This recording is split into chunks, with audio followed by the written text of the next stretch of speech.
Hi hello नमस्कार. मी मोक्षदाच किचनमध्ये तुमचं सर्वांचं स्वागत आहे. तर आजची माझी रेसिपी आहे दहीफळं. मेथीची दहीफळं कशी करायची ती आपण माझ्या किचनमध्ये पाहणार आहोत. यासाठी मी एक जुडी मेथी घेतलेली आहे. मेथीचे दांडे न घेता मी इथं फक्त पानं घेतलेली आहे. ही मेथी मी 4 वेळा धुवून घेतलेली आहे आणि ह्या मेथीपासून आपल्याला मेथीची दहीफळं बनवायची आहे. रोज तीच पोळी भाजी खाऊन कंटाळा आला असेल तर आपण संध्याकाळी अशा प्रकारची 1 मील डिश बनवू शकता. गॅसवर कढई ठेवलेली आहे. त्याच्यामध्ये 2 चमचे तेल टाकलेलं आहे. तेल गरम झाल्यानंतर अगदी भरपूर लसूण घालायचा आहे आणि हा लसूण लाल झाल्यानंतर यामध्ये कढीपत्ता, हळद मी टाकलेली आहे. इथं लसणाचा वापर मनसोक्त करायचा आहे. तुम्ही जेवढं लसण घालाल तेवढी आपली रेसिपी एकदम सुंदर आणि चविष्ट बनते. लसणाचा जो स्मेल आहे ह्या फळांना तो अगदी उत्तम लागतो आणि मेथीचा जो कडवटपणा आहे तो पण आपल्याला इथं दूर करायचा आहे. आता मी एका खलबत्त्यामध्ये लसण, हिरव्या मिरच्या आणि जिरे घेतलेले आहेत. आता हे मी बारीक काढणार आहे. तर इथं मी खडे मीठ घेऊन बारीक काढून घेतलेलं आहे.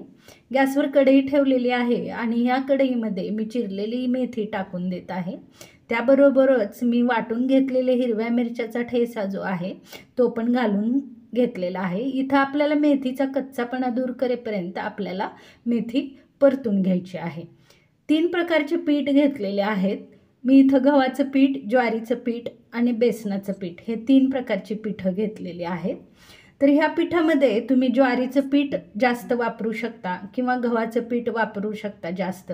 मी इथं ज्वारीचं पीठ वापरलेलं आहे. ह्या वाटीने मी 1 वाटी ज्वारीचं पीठ घेतलेलं आहे आणि थोडंसं कमी मी गव्हाचं पीठ घेतलेलं आहे. जवळपास पाऊण वाटी मी गव्हाचं पीठ घेतलेलं आहे आणि अर्धी वाटी बेसन पीठ घेतलेलं आहे. ह्याच प्रमाणात तुम्ही गव्हाचं पीठ ॲडजस्ट करू शकता. इथं मी 2 चमचे दही घेतलेलं आहे. त्याचबरोबर 1 चमचा हळद घातलेली आहे आणि मी जी तेलामध्ये मेथी जी परतली होती ती मेथी परतलेली याच्यामध्ये घालून घेत आहे. त्याचबरोबर मी थोडीशी धणे जिऱ्याची पूड आणि तीळ टाकत आहे. मेथी अशी तेलामध्ये जर परतून घेतली तर मेथीचा कडवटपणा जातो. त्यामुळे मी इथं मेथी परतून घेतलेली आहे. 2 चमचे मी तूप टाकलेलं आहे. तुपामुळं स्मेल आणि सुगंध आणि चव दोन्हीही बदलते आणि आपली जी फळं आहेत मेथीची ती एकदम सुंदर होतात. इथं आपण ज्वारीचं पीठ तिंबतो त्याप्रमाणे तिंबून घेतलेलं आहे पहा आणि समप्रमाणात गोळे करून मी चपातीसारखं त्याला लाटून घेतलेलं आहे. छोटी कट असलेली वाटी किंवा एखाद्या डब्याचं टोपण आपण त्या पोळीवर दाबून अशा प्रकारे गोल करून घ्यायचे आहेत. इथं मी अशा प्रकारचे गोल करून घेत आहे. तुम्ही कुठलाही आकार देऊ शकता. अगदी तुम्ही कापण्याचा आकार दिला तरीही चालेल. आता मी एका गोळ्याची कापण्या करून घेतलेल्या आहेत. इकडं आपलं पाणी पण उकळलेलं आहे पहा. उकळल्यानंतर मी प्रत्येक काप मी टाकून देत आहे. पाणी उकळल्यानंतरच इथं आपल्याला काप टाकायचे आहेत. जर पाणी नाही उकळलं तर आपली ती शिजणार नाहीत किंवा पिठूळ होतील आणि ते पाण्यात मिक्स होतील. पाणी उकळल्यानंतर आपण जर ती फळं टाकली तर शिजतात आणि ते अशा प्रकारे वर येतात, वर येऊन तरंगतात. 3 भागामध्ये मी 3 गोळे केलेले आहेत. इथं मी तिघांसाठी फळं करत आहे. तर हे 3 गोळे मी व्यवस्थित लाटून घेतलेले आहे आणि प्रत्येक वेळी मी एक गोळा त्याचे गोल चकत्या करून मी प्रत्येक वेळी वेगळ्या वेळेसच टाकलेलं आहे. तुम्ही एकदम टाकायचं नाही. एकदम जर टाकलं तर ते एकमेकाला चिटकतात आणि व्यवस्थित शिजत नाही. 3 शेड्यूलमध्ये आपल्याला 3 गोळे आणि त्याची फळं करून आपल्याला 3 वेगळ्या वेळेसच टाकायचे आहेत. इथं लक्षात घ्या.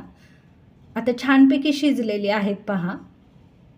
थोडंसं पीठ उरलेलं होतं फळं करून तर ते पीठ मी 1 वाटी पाण्यामध्ये अगदी असं चुरून घेत आहे. पाहू शकता इथं. आता हे पीठ आपल्याला मस्तपैकी पाण्यामध्ये मिसळून घ्यायचं आहे आणि हे पाण्यामध्ये मिसळलेलं पीठ आहे त्याची जी पेस्ट आहे ती आपल्याला ह्या फळामध्ये टाकून घ्यायचं आहे. ह्याच्यामुळं काय होईल तर आपली जी फळं आहे त्याला थोडासा दाटसरपणा येईल, म्हणजेच सुपी होतील फळं.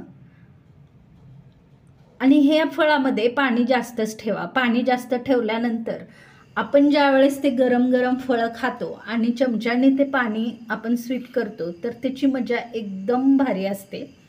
आणि इथं तुम्ही हिरव्या मिरच्याचाच वापर करा. हिरव्या मिरच्या वापरल्यानंतरच फळाची चव एकदम सुंदर आणि स्वादिष्ट होतात फळे. आजची रेसिपी कशी वाटली हे नक्की कळवा. लाईक आणि सबस्क्राईब करा. Thank you for watching my channel मोक्षदाच किचन. अशाच नवनवीन रेसिपी पाहण्यासाठी सबस्क्राईब करा.